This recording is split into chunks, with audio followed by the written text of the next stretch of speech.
Oh, we can only say rest in peace to Remy Lagos, friend of the show, like I said, and may her soul rest in peace for me.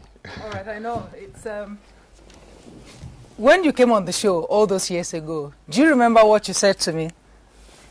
No, I can't. Well, I sit down and watch you every day in my room in the university, and I say to myself that I want to be on television. Yes. And you know, it had never, it was always, for me, I never knew, if I tell you how many people said a similar thing. P-Square, for example, said a similar thing. Well, the truth is, you were different on TV at the time.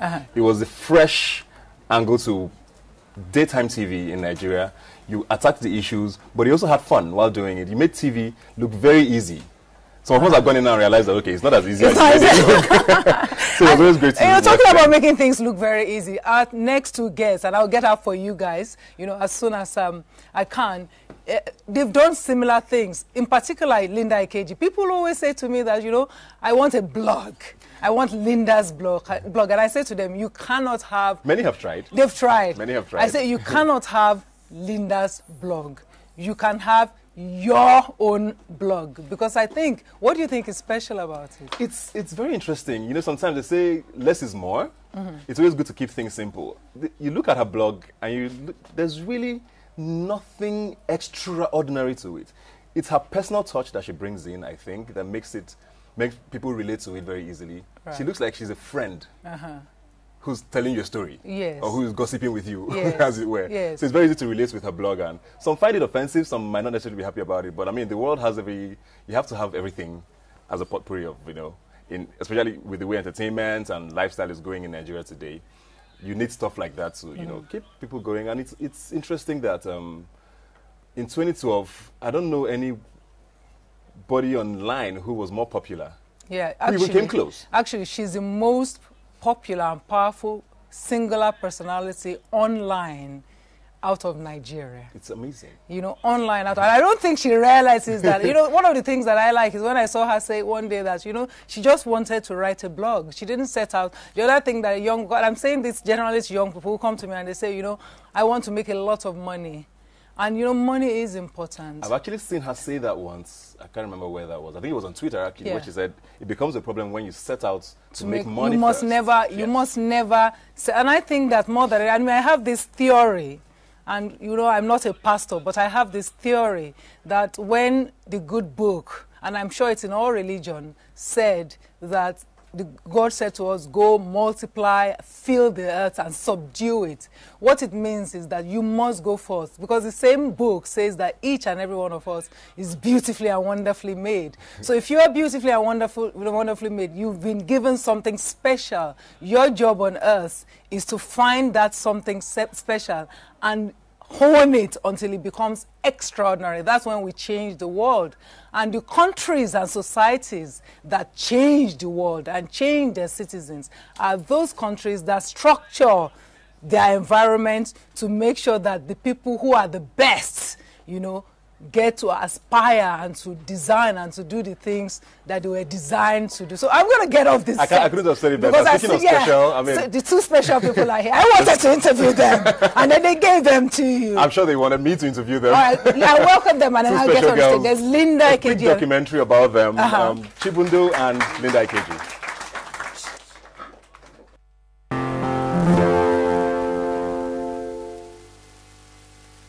At the young age of 19, Chibundo dazzled the world when, as an undergraduate of King's College London, she signed a 2-novel deal with the United Kingdom's publishing company, Faber and Faber, becoming the youngest female author to seal a deal with the prestigious UK publisher.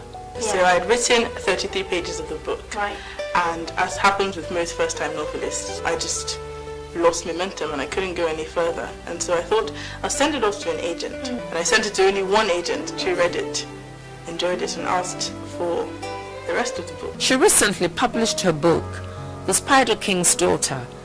The book has already started garnering critical acclaim on a long list for the £10,000 Desmond Elliot Prize for debut novelists.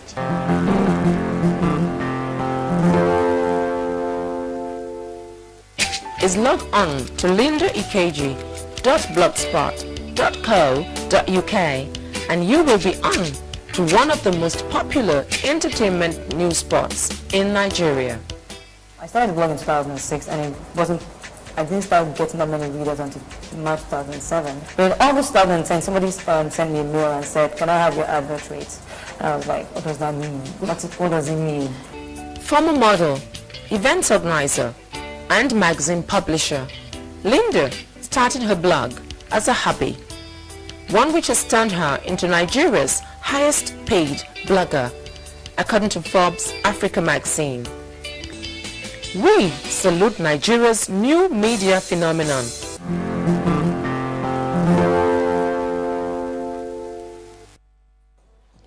All right, it's great to have both of you here. The one thing you guys have in common, two things actually, you're both writers. Yeah. Yes, blogging is writing, whether you like it or not. But most importantly, you had very phenomenal year, a very phenomenal 2012, as it were. I'll start with you, Chibundo. The $100,000 you won. Where is it? What is it about? How do we key into it? Me, I wish I knew. I haven't heard about this $100,000. It wasn't me. Okay. It wasn't me. But I was nominated for a couple of awards. Okay. I didn't win, but the experience, the shortlist dinner. There's one called the Dylan Thomas Award. That was for £30,000. But so yeah, that's good money. I could do with that. Yeah, I know. I could have done with the money. Okay. But, at 21, how do you get to do all of this and make us look very inadequate, as it were? Well, I've been writing for a long time, and I often tell people that you see me at 21 and you feel that perhaps I started writing when I was 19. It wasn't the case. The first attempt at a novel was when I was 10, so this has been like 11 years in the process, I suppose.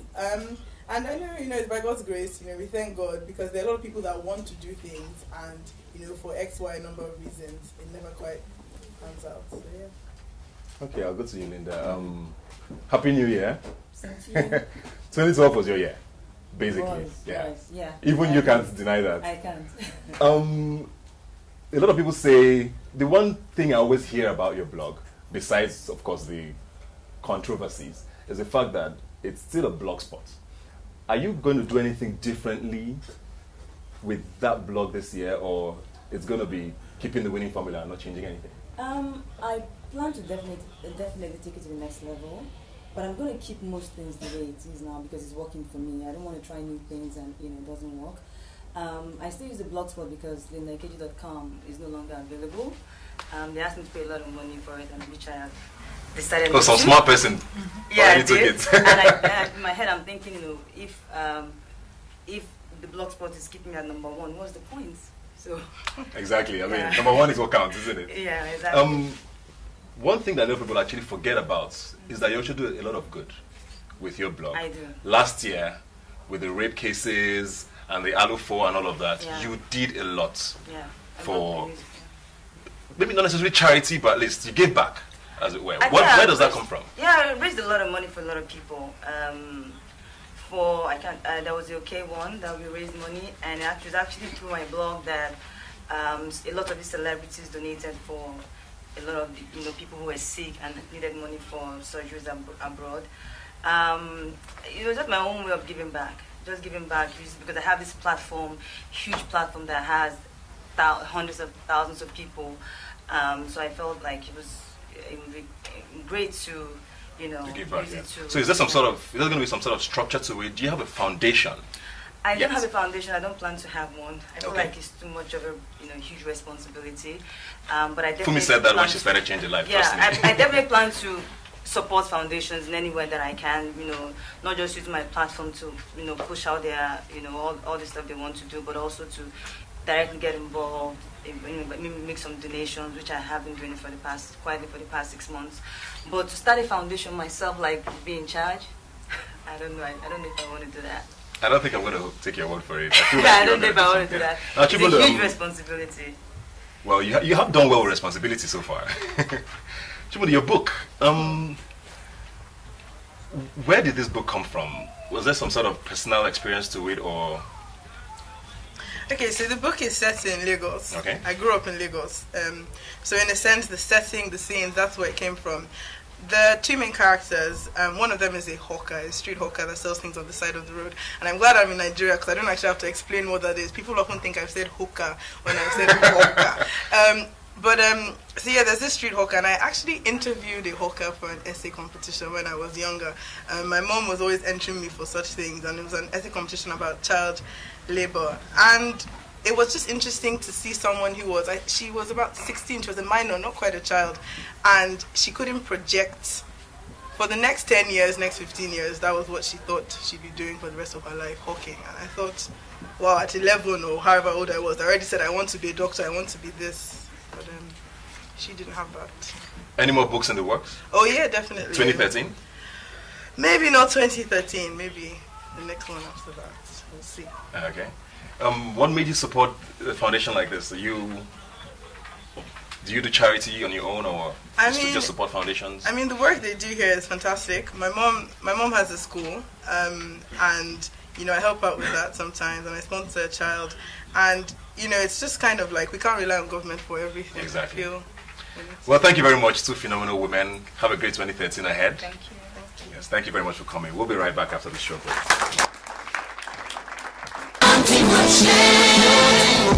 Ṣùgbọ́n àti Maria ò tó ṣe é, wọ́n wá ti pẹ́ láwọn rẹ̀.